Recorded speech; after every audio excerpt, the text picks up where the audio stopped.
চলে আসলাম তোমাদের সাথে একটা ডেইলি ভ্লগ নিয়ে। আর আমি তো এরকম ভিডিও খুব কমই শেয়ার করে থাকি, কারণ সময় হয়ে ওঠে না। আর ভিডিও করার পাশাপাশি কিন্তু আমি পড়াশোনাও করি, তার জন্য সবকিছু সবসময় কন্টিনিউ আমি করতে পারি না।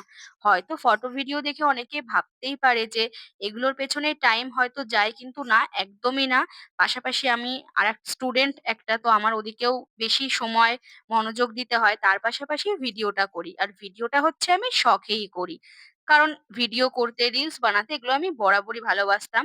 আর আমার মাও যেহেতু আমাকে প্রচন্ড পরিমাণে সাপোর্ট করে, তো যাই হোক, এগুলো নয় থাক। এদিকে দেখো, এখন কিন্তু ওয়েদারটা অলরেডি মেঘলাই আছে, এরপরে তো প্রচন্ড বৃষ্টি নেমেছিল, আর কি বলবো। আমি ফ্রেশ হয়ে গেছি। বাবা এদিকে নিচের থেকে ডাক দিয়েছে, বাজার থেকে চলে এসেছে। আর আমার বাবা কিন্তু বাজারে গেলে ৩-৪ ব্যাগের কমে নিয়ে আসে না। না না, শোনাচ্ছি না। উনি কিন্তু সবজি কিনতে, বাজার করতে প্রচন্ড ভালোবাসে। তার সাথে কিন্তু ফল কিনতেও। সেই মতেই দেখো ৩-৪ খানা ব্যাগ প্লাস্টিক হয়ে গেছে।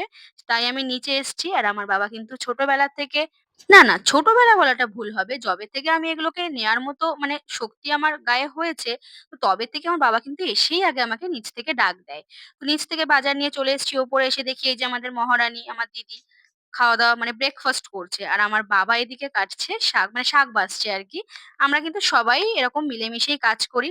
এমন নয় যে রান্না-বান্নার কাজ শুধু মা, আমি, দিদিই করে থাকি। বাবাও কিন্তু আমাদের প্রচন্ড হেল্প করে। আর ওইদিকে একজন ফোন ঘাঁটছে। নিজেই বলছে আমার কোনো কাজ নেই, তাই আমি ফোন ঘাঁটছি। আর এদিকে দেখো রান্নাঘরে কিন্তু রান্নার তোড়জোড়ও স্টার্ট হয়ে গেছে। আজকে হবে রবিবারের চিকেন। আরো অনেক কিছু হবে। তো সেটাই তোমাদের সাথে শেয়ার করব। এদিকে মা রান্না করতে, করতে দেখেছো আবার ফ্রিজ পরিষ্কার করতে চলে এসছে। আর আমি একটু বই পড়ছিলাম তখন, ওইজন্য আমি ভিডিওতে আসতে পারিনি। এদিকে মা বলল একটু রান্নাটা দেখতে, তাই চলে আসলাম রান্নাটা দেখতে। আর দেখো, বৃষ্টি পড়ছে বলে নিচে এসেছিলাম গাড়িটা ভিজে যাচ্ছে সেটা দেখতে। এই নিয়ে আবার চলে এসছে পুরো বাড়ির সামনে। মাঝে মধ্যেই কিন্তু আমাদের বাড়ির সামনে আসে, আমি জল দিই, খেতে দিই। তো আজকেও কিন্তু তার কোনো ব্যতিক্রম হয়নি। আমি কিন্তু খেতে দিয়েছি। আর জানি না কোন কাদার থেকে ও ঘুরে এসেছে। ওর এই শিঙের ওখানটায় এত কাদা, আমি তাই ওর সাথে গল্প করছিলাম আর ওকে খেতে দিচ্ছিলাম।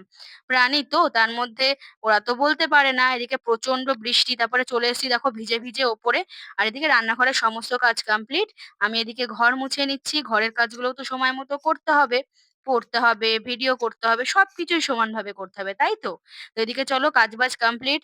একেবারে দেখা হয়ে যাচ্ছে। এই দেখো সন্ধ্যা, এখন কিন্তু সন্ধ্যা দিয়ে আমি সবে নিচে এসেছি। আর ভিজে গেছি সন্ধ্যা দিতে গিয়েও ছাদে। এত বৃষ্টি দেখো, ঝড়, মানে রীতিমতো একটা ঝড় উঠে গেছে। সন্ধ্যাবেলা কি করব, মা বাড়ি নেই। ওই যে কিছু বানাতেও ইচ্ছা করছে না, তার জন্য একটু কেক খেয়ে নিলাম। আর দেখো আমার মা কোথায় গেছিল, আমার মা গেছিল কেনাকাটা করতে। মুখের হাসিটা দেখতে পাচ্ছ তো? আমার মা কিন্তু কেনাকাটা করতে খুবই ভালোবাসে। আর এদিকে আমার মা সেই ছোটবেলার মতো, বাবাও খাবার আনতে কিন্তু ভুলে যায়নি। আর বোনের জন্য নিয়ে চলে এসেছে একটা বার্থডে ড্রেস। এটা কেমন হয়েছে অবশ্যই জানিও। এটা দেখতে না দেখতেই দেখছি এদিকে আবার দিদির একটা চলে এসেছে পার্সেল। আমি বললাম দেখি তুই কি অর্ডার করেছিস। এটার ভিডিওও কিন্তু আমি পোস্ট করেছি, তোমরা দেখে নিও চাইলে। আর দেখো পার্সেলটা আমিই কিন্তু খুলেছি। আমার কিন্তু পার্সেল খুলতে ভীষণ ভালো লাগে। তারপরে বসে পড়েছি রাত্রের ডিনার করতে, মাংস দিয়ে আর অল্প ভাত দিয়ে। কারণ আজকে আর রুটি করা হয়নি, তো এটাই খেয়ে নিচ্ছি। আর আজকের কিন্তু ডিনারের সাথে আমও ছিল। আর আম খেতে কিন্তু আমরা সবাই খুব ভালোবাসি। আর দেখো, এভাবেই ভিডিওটা আজকে এন্ড করছি। টাটা।